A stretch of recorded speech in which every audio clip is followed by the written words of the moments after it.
Dear friends, అందరికీ నమస్కారం. ఈరోజు 1939వ సంవత్సరంలో విడుదలైన మళ్ళీ పెళ్ళి సినిమా గురించి వీడియో చేస్తున్నాను. మళ్ళీ పెళ్ళి అనే సినిమా ఒక సందేశాత్మక సినిమా. ఇది ఆనాటి సంఘ సంస్కర్తలు రాజా రామ్మోహన్ రాయ్, కందుకూరి వీరేశలింగం వంటి మహోన్నత వ్యక్తుల ఊహలకు ఊపిరిపోసింది. విధవా పునర్వివాహం దీనిలోని ముఖ్య సందేశం. 1939లో విడుదలైన ఈ సినిమా కేవలం సినిమా కాదు, అది ఒక సమాజాన్ని ప్రశ్నించిన ఒక ధైర్యమైన ప్రయత్నం.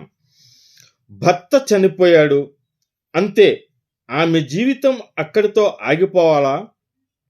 సమాజం అంటుంది వితంతువు అంటే త్యాగం, మౌనం, ఒంటరితనం. కానీ ఈ సినిమా మాత్రం అడుగుతుంది, ఆమె కూడా మనిషే కదా. చిన్న వయసులోనే విధవ అయిన ఒక మహిళ కళ్ళల్లో జీవితంపై కోరిక ఉంది, మనసులో ఆశ ఉంది. కానీ చుట్టూ ఉన్న వాళ్ళు మాత్రం ఒక్కటే చెబుతారు, ఇక నీ జీవితం ఇలానే ఉండాలి అని. అప్పుడే ఆమె జీవితంలోకి ఒక వ్యక్తి వస్తాడు, ఆమెను అర్థం చేసుకునే మనిషి. అతను అడిగేది చాలా చిన్న ప్రశ్నే, నువ్వు మళ్ళీ సంతోషంగా ఉండకూడదా? కానీ ఈ ప్రశ్నే ఆ కాలంలో ఒక పెద్ద నేరం. సమాజానికి కోపం వస్తుంది, కుటుంబం వ్యతిరేకిస్తుంది. ఇది సంప్రదాయాలకు వ్యతిరేకం, ఇది పాపం, ఇది అనైతికం అంటుంది.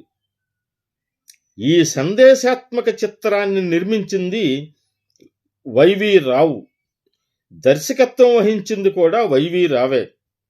అంతేకాకుండా ఈ చిత్రంలో ముఖ్య పాత్ర పోషించింది కూడా, హీరో పాత్ర పోషించింది కూడా ఆయనే. ఇక ఈ చిత్రంలో కాంచనమాల, బలిజేపల్లి లక్ష్మీకాంతం, బెజవాడ రాజరత్నం మొదలైన వారు కూడా నటించారు. ఈ చిత్రానికి సంగీతం అందించింది ఓగిరాల రామచంద్రరావు. నేపథ్య గానం కాంచనమాల, కొచ్చెర్లకోట సత్యనారాయణ, బెజవాడ రాజరత్నం, ఓగిరాల రామచంద్రరావు అందించారు. ఈ చిత్రంలోని గీతాలు, సంభాషణలు రచించింది బలిజేపల్లి లక్ష్మీకాంతం. ఛాయాగ్రహణం నిర్వహించింది జితేన్ బెనర్జీ. నిర్మాణ సంస్థ శ్రీ జగదీష్ ఫిలిమ్స్. ఈ చిత్రం నిడివి 187 నిమిషాలు. ఇక కథాంశానికి వస్తే, జనార్దనరావు పంతులు ఒక వకీలు. అతను సనాతన ఆచార వ్యవహారాలకు, కట్టుబాట్లకు విలువనిచ్చే ఛాందసవాది. తన 6 సంవత్సరాల వయసున్న కూతురు లలితను ఒక ముసలవాడికి ఇచ్చి పెళ్లి చేయగా అతను కొద్ది కాలంలోనే చనిపోతాడు. ఫలితంగా లలిత చిన్నతనంలోనే విధవగా మారుతుంది. లలిత తీవ్రమైన కట్టుబాట్ల మధ్య పెరుగుతుంది. కలియుగానంద స్వామి అనే పేరుతో ఒక స్వాముల వారు ఆ ఊళ్ళో ప్రవేశించి జనార్దనరావు ఇంట్లో దిగుతాడు. స్వాముల వారి పేరు ఊరంతా పాకిపోతుంది. వారి తీర్థప్రసాదాలు తింటే స్వర్గం తప్పదన్న విశ్వాసంతో ప్రజలందరూ ఆయన దర్శనం కోసం ఎగబడతారు.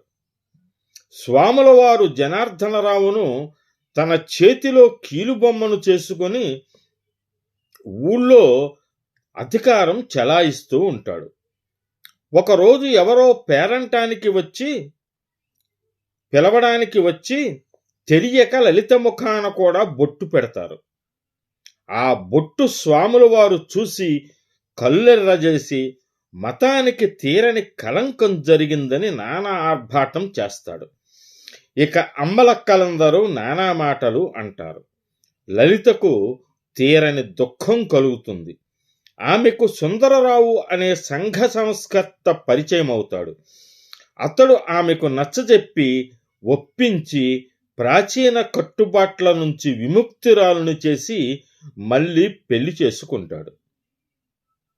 ఇక తారాగణం విషయానికి వస్తే వైవీరావు సుందర్రావుగా, కాంచనమాల లలితగా, బలిజేపల్లి లక్ష్మీకాంతం జనార్దనరావు పంతులుగా, ఇంకా బెజవాడ రాజరత్నం, కొచ్చెర్లకోట సత్యనారాయణ, శ్రీ కృష్ణవేణి, రంగస్వామి, నటేశ అయ్యర్, మాణిక్యమ్మ, ఆదినారాయణయ్య, రాజ్యలక్ష్మమ్మ మొదలగు వారు ఈ సినిమాలో నటించారు.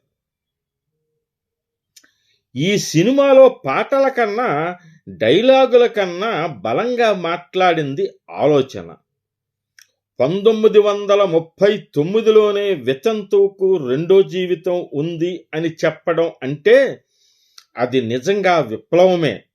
ఈ సినిమా ఒక నిర్ణయంతో ముగుస్తుంది. అది ఒక మహిళ నిర్ణయం, భయం మీద గెలిచిన నిర్ణయం, సమాజం మీద నిలబడిన నిర్ణయం.